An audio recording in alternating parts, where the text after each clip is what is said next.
Hi hello నమస్తే welcome to our channel. ఈరోజు news ఎలా ఉన్నాయో ఒకసారి చూసేద్దాం. ఉన్నాడు ఊరికో జగన్, అభివృద్ధి పనులు చేయరు, ఎవరైనా చేస్తామని ముందుకొస్తే దాడులు. ఇది రాష్ట్రంలో వైకాపా నాయకుల తీరు.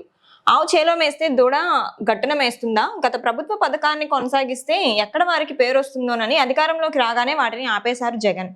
తమ అధినేత స్ఫూర్తిగా జూనియర్ జగన్లు ఊళ్ళో అదే తీరు ప్రదర్శిస్తున్నారు. దాహంతో అల్లాడే ప్రజలకు నీరందిస్తే వద్దంటారు, రోడ్లపైన గుంతల్ని పూడుస్తుంటే అడ్డుకుంటారు, సామాన్యులు తమ పని తాము చేసుకుంటామన్నా నిలువరిస్తారు. పోనీ ఇవన్నీ వాళ్ళైనా చేస్తారా అంటే అది చేత కాదు. ఓకే, ప్రజావేదిక ధ్వంసంతో ప్రారంభమైన జగన్ ప్రభుత్వ ఏలుబడిలో 5 ఏళ్లు అరాచకమే నడిచింది. తమ అధినేత చూపిన విధ్వంస బాటలోనే ఆ పార్టీ నాయకులు నడుస్తూ వచ్చారు. రాష్ట్రాన్ని మేము అభివృద్ధి చేయం, ఇతరులు ఎవరైనా చేస్తే ఊరుకోమంటూ ప్రతిపక్ష పార్టీల నేతలను బెదిరించి ఎక్కడికక్కడ వారిపై దౌర్జన్యాలకు దిగారు. పంచాయతీలకు కేంద్రం ఇచ్చిన ఆర్థిక సంఘం నిధులు మళ్లించి గ్రామాభివృద్ధికి జగన్ ప్రభుత్వం ద్రోహం చేసింది. అధ్వానమైన రహదారులు, మురుగు కాలువలు, త్రాగునీరు, ఇలా అనేక సమస్యలతో ప్రజలను సీఎం జగన్ కష్టాల్లోకి నెట్టేశారు. వీరి బాధలు చూసిన ప్రతిపక్ష తెదేపా నేతలు, కొందరు వ్యక్తులు తమ సొంత నిధులతో పనులు చేసేందుకు ముందుకు వస్తే వైకాపా నేతలు అడ్డంకులు సృష్టించారు.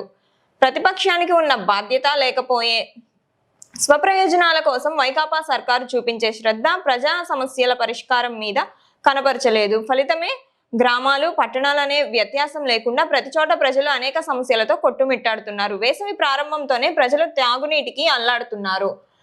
బిందెడు నీళ్లు ఇప్పించండి మహాప్రభు అంటూ ఖాళీ బిందెలతో మహిళలు రోడ్లపైకి వస్తున్నారు. వర్షాకాలం వచ్చిందంటే పాడైన కాలువలతో రోడ్లపైకి వచ్చే మురుగునీరు, వీటికి తోడు దోమల రోద, అనారోగ్య సమస్యలు. కాలం ఏదైనా జగన్ జమానాలో జనాలకు కష్టకాలమే.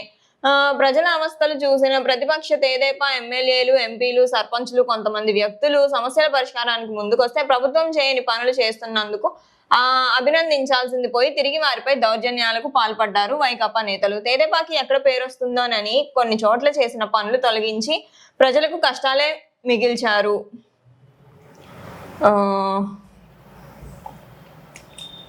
సీఎం బస్సు యాత్రలో జలగళం, ఖాళీ బిందెలతో నిరసన తెలిపిన మహిళలు.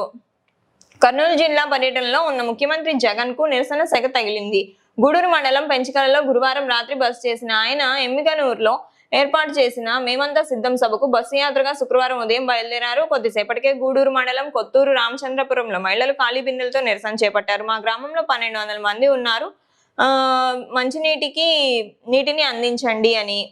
ఓకే, మా అభ్యర్థులు పేదోళ్లు, పలువురికి ఆర్థిక పరిస్థితి అంతంత మాత్రమేనన్న సీఎం ఆ వ్యాఖ్యలపై పలువురు విస్మయం. జగన్ నిర్వాకం వల్లే సీమలో కరువు, కర్నూలులో వారానికి ఒకసారి నీళ్లు ఇస్తున్నారు, కోనసీమ కంటే మిన్నగా ఈ ప్రాంతాన్ని తయారు చేస్తా, తాడేపల్లి నుంచి కంటైనర్లో తరలిపోతున్న డబ్బులు. ప్రజాగళం సభలో తెదేపా అధినేత Chandrababu. Okay, next ABN paper ఎలా ఉందో చూద్దామండి. ఏబిఎన్ పేపర్ లో కూడా సేమ్ వేశారండి. అబద్ధాలతో సీఎం అని 99% హామీలు అమలు చేశామని జగన్ గొప్పలు. హోదా, రైల్వే జోన్, స్టీల్ ప్లాంట్ ఏవి, సంపూర్ణ మద్యపాన నిషేధం ఏది, ఏటా జాబ్ క్యాలెండర్ విడుదల, సిపిఎస్ రద్దు ఎక్కడ, అతిగతి లేని పోలవరం ప్రాజెక్టు, కీలక హామీలపై సీఎం మౌనం, వివేక హత్యపై మళ్లీ డ్రామా, సొంతగడ్డపైనే బస్సు యాత్రకు జనం నుంచి స్పందన కరువు, డిఎస్సి ఒక కళ అని చెప్పారు. అండ్ బాబు గారు ఏమంటున్నారంటే వైసీపీ తుక్కు కావడం ఖాయం బాబు. ఓకే, ఇచ్చాపురం నుంచి మంత్రాలయం వరకు ఎన్డీఏ తుఫాన్, జగన్ నోరు తెరిస్తే అబద్ధాలే, 3 రాజధానులు కట్టేశాడట, ఈయన్ను విమర్శిస్తే పోలీసులు వచ్చి కేసు పెడతారు, ఊళ్ళో దొంగలు పడితే కలిసి తరిమి కొట్టినట్టే, ఈ అరాచక శక్తిని సాగనంపడానికి ఒక్కటవ్వాలి. మే 13న ఈ సీఎం అహంకారం అణగిపోతుంది, ప్రజల భవిష్యత్ కోసమే జనసేన బీజేపీతో పొత్తు, జగన్ ను తరిమి కొడదాం, రాష్ట్రాన్ని బాగు చేసుకుందాం, బనగాపల్లి కావాలి వింజమూరు ప్రజాగళంలో బాబు గారు. ఓకే, జగన్ నీ సొంత చిన్నాన్నను చంపావు, చంపిన వారికి టికెట్ ఇచ్చి మీ నాన్న చిన్నాన్నలను వెక్కిరిస్తున్నావా, వారి ఆత్మను క్షోభ పెడతావా, చెల్లెల్ని జైలుకు పంపించాలని చూస్తున్నావు.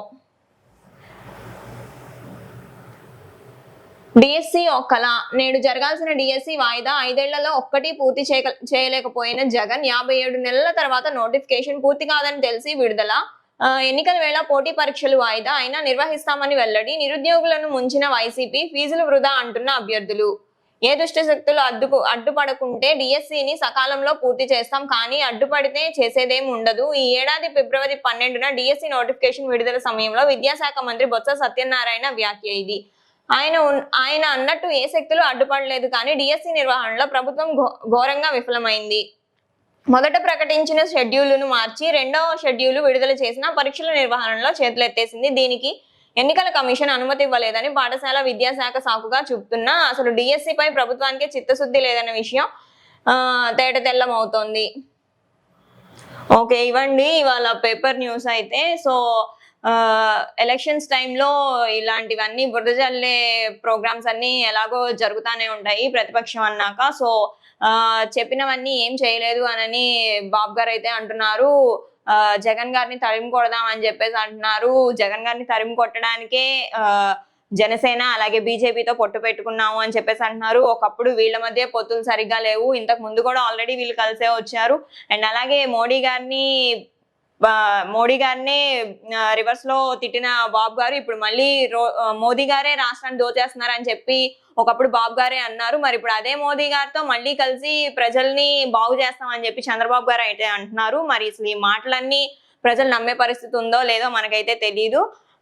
అండ్ అలాగే ఏమంటున్నారంటే జాబ్ నోటిఫికేషన్ అయితే రిలీజ్ చేశారు, కానీ అది ఏమైందంటే ఎన్నికలు ఇది వచ్చింది కాబట్టి ఎలక్షన్స్ కోడ్ వచ్చింది కాబట్టి దాన్ని అలౌ చేయడం ఆపేసింది. సో దానివల్ల ప్రాబ్లం ఏమి ఉండదు, జాబ్ నోటిఫికేషన్ కూడా వస్తుంది.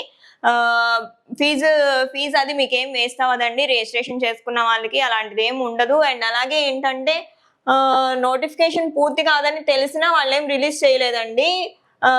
నార్మల్ గా ఈ టైం లోపు ఫినిష్ అయిపోతే జాబ్స్ వస్తాయి అన్న మంచి ఉద్దేశంతోనే వాళ్ళు ఈ టైంలో రిలీజ్ చేశారు. కానీ 5 years పాలన అయితే కాదు కదా, మనం చూసింది జస్ట్ ఒక 3 years పాలనే. ప్రజలు ఇంకొకసారి జగన్ గారికి అయితే అవకాశం ఇద్దామని అనుకుంటున్నారు. చూద్దాం మరి ఎలక్షన్స్ తర్వాత ఏం జరుగుతుందో.